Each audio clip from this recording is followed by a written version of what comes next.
Welcome to IDT Talks. My name is Anastasia Lavrina, and today we have a special guest from the United Kingdom. Joining me now is Sajjad Karim, former UK member of the European Parliament.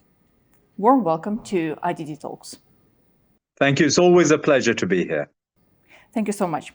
So you have an experience of working with both governments, with Azerbaijan and with Armenia. How do you see the processes currently taking place in the region of the South Caucasus? Well, one always clings on to hope that we can keep taking steps, albeit sometimes very small steps, in the direction towards a finalized peace agreement and the establishment of basis for the building of real peace between Azerbaijan and Armenia.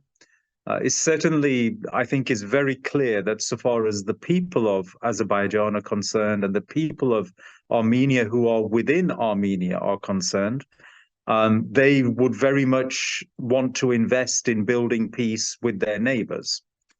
And there seems to be that commitment also on the right conditions amongst the leaderships of both countries as well. But there is still a very real need and issue in relation to the Armenian diaspora and their attitude towards what is happening on the ground in terms of a peace deal agreement coming about. And much more needs to be done in relation to, I believe, bringing them in to becoming stakeholders in the further development of not only their country, Armenia, but through Armenia for the development of the whole of the South Caucasus as a whole. So this is one aspect. And then there is a wider aspect, and that is, of course, the developing geopolitical situation in the region and globally, and the impact of those changes on any agreement that can actually be reached between Armenia and Azerbaijan. One sees an increasingly complex situation in the Middle East, which is having a direct effect upon Iran. One looks at the situation in Ukraine and how that is having a very direct effect upon Russia. And of course, the European Union is itself heading towards European elections in the coming weeks. And over the coming months, there will be a real play out of what sort of policymakers and what sort of decision makers are elected or appointed into positions. And that will have a very real bearing, because there is an expectation that many parts of the European Union will elect people from the right and possibly the far right extremes. And this itself then has a very real bearing on the process, because what we have seen is that whenever people from that side of the political spectrum have entered into certainly the European Parliament and into the European Commission institutions workings, you find that all of a sudden pro-Russia activity increases.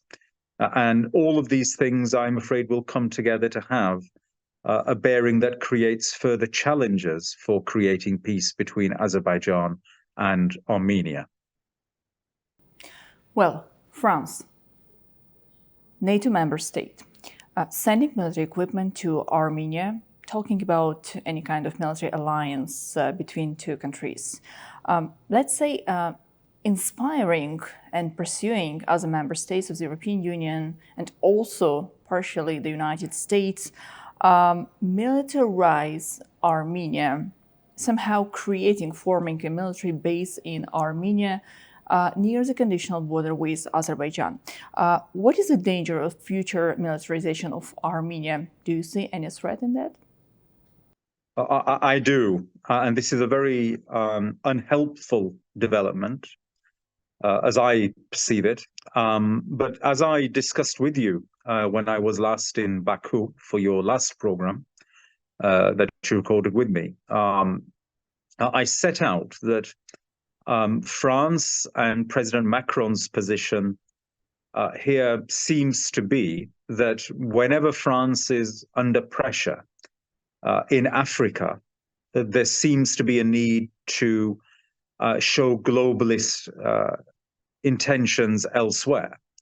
And when one looks at the pathway that President Macron has taken towards Ukraine, you see a pattern emerging, whereby whenever France is under pressure in Africa, all of a sudden the French president raises his game so far as Ukraine is concerned.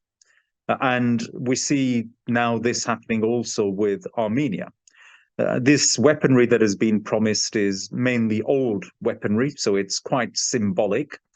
I very much doubt it will really add to the capabilities of Armenia in any meaningful way that Azerbaijan can't cope with. I'm not in any way saying that I want to see any situation developing between Azerbaijan and Armenia. I certainly don't.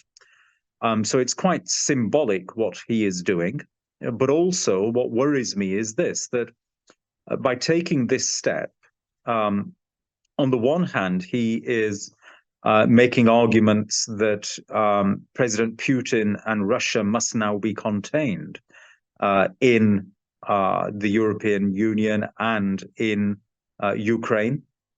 But then on the other hand, by supplying these armaments, and we are seeing the buildup of forces on the Armenian side, right up to the border with Azerbaijan.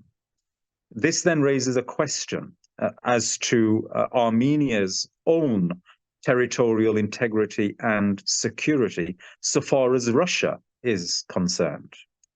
Now, this is a point which isn't being at all debated in the wider media or looked at in the geopolitical sphere. But I see a very real danger here, because if Armenia is being encouraged once again to become adventurous so far as potential warfare with Azerbaijan is concerned, in effect, that is green lighting for it to compromise its territorial integrity and sovereignty, not so far as Azerbaijan is concerned, but actually so far as Russia is concerned. So this is very duplicitous of President Macron. The approach he is taking is not in Azerbaijan's interests, it's not in Armenia's interests, it's not actually even in the European Union's interests, and it's not in France's interests. He believes it is in the interests of President Macron.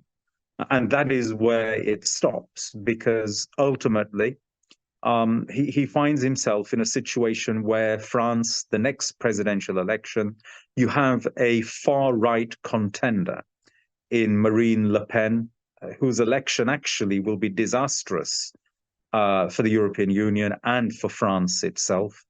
And he is now trying to develop a political narrative that allows him to be ready to deal with that particular election campaign on behalf of his favored presidential candidate. Right, but any security guarantees that the West can give to Armenia will affect Yerevan's position during the negotiation process with Baku. Armenia is already manipulating the negotiations, delaying the signing of peace treaty. Well, the next question, the trilateral meeting in Brussels on April 5th between the United States, the European Union and Armenia. It's being described by the officials from the United States and European Union as linked on the economic development of Armenia. How should we understand of such a behavior of some Western powers at the process when there is negotiations between Armenia and Azerbaijan? Well, I mean, Anastasia, with these things, one just needs to step back and take a look at what's happened recently. And of course, Armenia and the European Union have developments so far as their individual relationship is concerned, and a deepening of relations with Armenia, which I actually regard as positive. But that also opens up the very real difficulties for Armenia so far as Russia and President Putin are concerned. So whilst it's quite right for the European Union to be exploring further economic advantages for Armenia in order to help shore up President Pashinyan's position, and actually, incidentally, I see shoring up President Pashinyan's position as a positive thing, because at least he's at the table having discussions with Azerbaijan. There is a real risk that if he is not in power, that he will be replaced by a hardliner who simply will not come to the table at all. And so it's helpful that he is being kept, that he is being encouraged to look towards further economic developing and deepening of relations with the European Union. With the US coming to the table as well, I see that as partly economic, but also partly based upon the US's own interests in that region. And of course, with Azerbaijan and Armenia and Georgia, you have the fact that you have both Iran and you have Russia and Turkey as immediate neighbors. These are three very important countries, and these are three countries with whom the US has a huge amount of interest strategically and geopolitically. Thank you, Sajjad, for being with us today. It's always a pleasure. Thank you.